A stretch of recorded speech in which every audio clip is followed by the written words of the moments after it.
एक बार फिर आपका स्वागत। आप देख रहे हैं creators corner.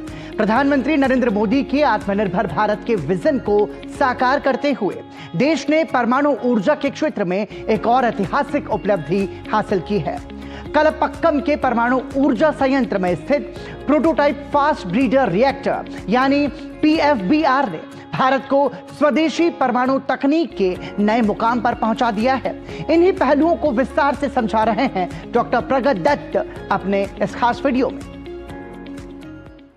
PM Narendra Modi ने एक ट्वीट के माध्यम से बताया कि भारत ने अपने सिविल न्यूक्लियर प्रोग्राम के दूसरे स्टेज में ऑफिशियली एंट्री कर ली है। अब ये सुनने में थोड़ा टेक्निकल लग सकता है, लेकिन इसे हम बिल्कुल सिंपल लैंग्वेज में समझते हैं और समझते हैं कि इतना बड़ा मोमेंट क्यों है। पीएम मोदी ने बताया कि कलपक्कम में बना प्रोटोटाइप फास्ट ब्रीडर रिएक्टर अब क्रिटिकलिटी अचीव कर चुका है। मतलब इसमें controlled nuclear reaction successfully start हो गया है। सिंपल शब्दों में रिएक्टर अब अलाइव हो गया है। अब असली बात यहां से स्टार्ट होती है। दुनिया में कई बड़े देशों जैसे यूएस, जापान, यूके, जर्मनी ने फास्ट ब्रीडर रिएक्टर्स पर बिलियन ऑफ डॉलर्स खर्च किए, लेकिन रिस्क और कॉस्ट की वजह से उन्होंने इस टेक्नोलॉजी को छोड़ दिया। लेकिन इंडिया ने कंटिन्यू किया। क्यों? क्योंकि हमारे पास चॉइस नहीं थी, स्ट्रैटेजी थी। भारत के पास यूरेनियम बहुत कम है, सिर्फ 1 से 2% ग्लोबल रिजर्व्स, लेकिन थोरियम लगभग 25% है, जो दुनिया में सबसे ज्यादा है। अब प्रॉब्लम यह है कि थोरियम को सीधे फ्यूल की तरह यूज नहीं किया जा सकता, और यहीं आता है होमी जे भाभा का विजन। उन्होंने 3 स्टेज न्यूक्लियर प्रोग्राम डिजाइन किए। स्टेज 1 में नेचुरल यूरेनियम से एनर्जी बनाओ और साथ में प्लूटोनियम तैयार करो। स्टेज 2 में, जहां आज इंडिया पहुंच गया है, यहां फास्ट ब्रीडर रिएक्टर प्लूटोनियम का यूज करते हैं और एक्स्ट्रा न्यूट्रॉन्स के जरिए और ज्यादा फ्यूल क्रिएट करते हैं। सिंपल भाषा में ये रिएक्टर सिर्फ फ्यूल जलाता नहीं, ये फ्यूल बनाता भी है। कलपक्कम का यह reactor 500 megawatt sodium cooled reactor है। जब ये इलेक्ट्रिसिटी प्रोड्यूस करता है, उसी समय ये नया प्लूटोनियम भी जनरेट करता है। मतलब पावर प्लांट खुद ही अपना फ्यूचर फ्यूल बना रहा है। और अब आता है स्टेज 3, जहां थोरियम 232 कन्वर्ट होगा यूरेनियम 233 में, और यही बनेगा लॉन्ग टर्म सस्टेनेबल फ्यूल। और यही सबसे बड़ा गेम चेंजर है, क्योंकि अगर ये साइकिल पूरी तरीके से सक्सेसफुल हो जाती है तो इंडिया के पास इतनी एनर्जी कैपेसिटी होगी कि वो सैकड़ों वर्षों तक एनर्जी सिक्योर रह सकता है। सिंपल चेन समझिए, पहले आता है यूरेनियम, फिर आता है प्लूटोनियम, फिर आता है थोरियम, फिर आता है यूरेनियम 233। आज जो अचीवमेंट हुई है वो सिर्फ एक रिएक्टर की सक्सेस नहीं, ये एक्चुअली उस 70 साल पुराने विजन का रियलाइजेशन है जो इंडिया को एनर्जी इंडिपेंडेंस की तरफ ले जा रहा है।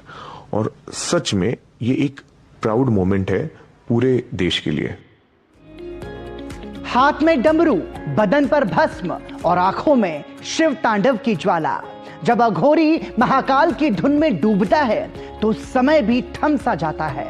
ये सिर्फ गीत नहीं, भक्ति, शक्ति और रौद्रता का एक अद्भुत संगम है जो समर्पित है उस महाकाल को जो भक्तों के रक्षक भी हैं और काल के भी काल हैं। आधुनिक संगीत की धुनों पर सजी ये प्रस्तुति शिव भक्ति को एक नए शक्तिशाली अंदाज में सामने लाती है।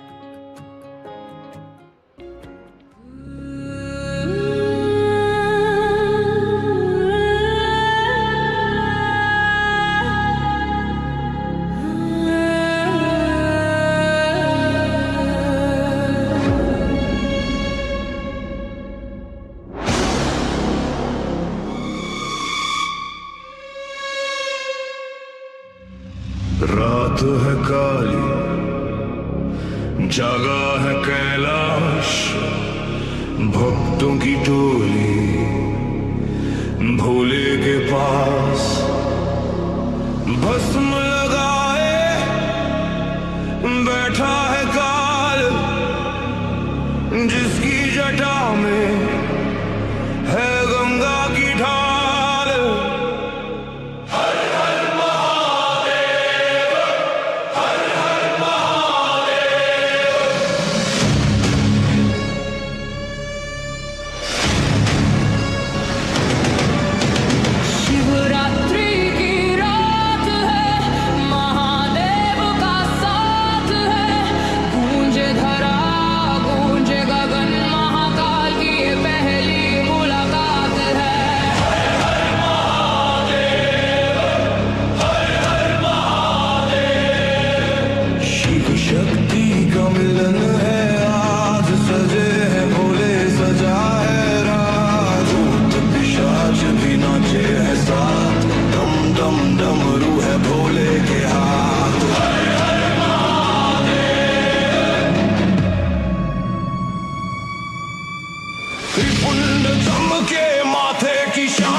सबका तू पार। हर हर महादेव।